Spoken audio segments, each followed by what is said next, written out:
ఫోటోలో కనిపిస్తున్న మహిళ పేరు కల్పన వర్మ. ఈవిడ ఛత్తీస్గఢ్ డీఎస్పీగా విధులు నిర్వర్తిస్తున్నారు. తన వృత్తితో పాటు మోసం కూడా ప్రవృత్తిగా పెట్టుకుంది.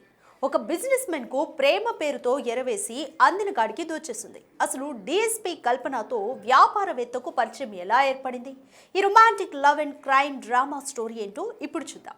ఛత్తీస్గఢ్లో డీఎస్పీగా పనిచేస్తున్న కల్పన వర్మకు 2021లో ఒక కేసు నిమిత్తం రాయ్పూర్కు చెందిన వ్యాపారవేత్త దీపక్తో పరిచయం ఏర్పడింది.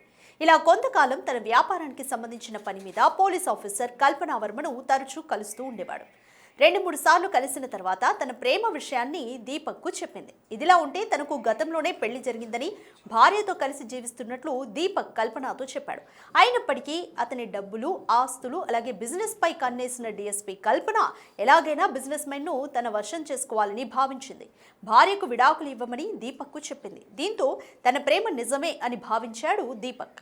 ఇక సీన్ కట్ చేస్తే అతని దగ్గర నుంచి అవసరాలకు డబ్బులు డిమాండ్ చేస్తూ నగలు కొనుగోలు చేస్తూ పెద్ద మొత్తంలో ఖర్చు పెట్టించింది. అయితే కల్పన వ్యవహారంలో అనుమానం వచ్చిన దీపక్ కొంతకాలం డబ్బులు ఇవ్వలేదు. దీంతో ఫేక్ కేసులు నమోదు చేస్తానని బెదిరింపులకు పాల్పడింది. డీఎస్పీ కల్పన వేధింపులు మితిమీరుతూ ఉండడంతో పోలీస్ స్టేషన్లో కంప్లైంట్ ఇచ్చేందుకు సిద్ధమయ్యాడు బిజినెస్ మ్యాన్ దీపక్. దీంతో అసలు వ్యవహారం బయటపడింది. ఇప్పటి వరకు డీఎస్పీ కల్పన వర్మ వ్యాపారి దీపక్ నుంచి 2 కోట్ల రూపాయలు క్యాష్ తీసుకున్నట్లుగా తెలిసింది.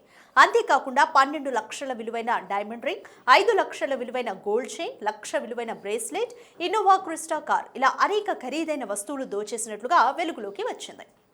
ఇంతటితో సరిపెట్టుకోకుండా తన తమ్ముడి పేరు మీద దీపక్ హోటల్ను రాయించుకుంది.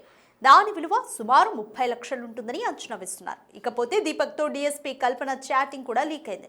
ప్రస్తుతం ఈ ఘరానా మోసం సోషల్ మీడియాలో ట్రెండింగ్ గా మారింది. పోలీసు ఉన్నతాధికారి కల్పన తీరుపైన నెటిజన్లు ఆగ్రహాన్ని వ్యక్తం చేస్తున్నారు. ఇలాంటి పోలీసు అధికారులను వెంటనే సస్పెండ్ చేయాలని డిమాండ్ చేస్తున్నారు.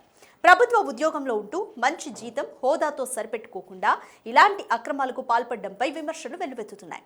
ఇది డీఎస్పీ కల్పన చేసిన లవ్ డ్రామా క్రైమ్ స్టోరీ.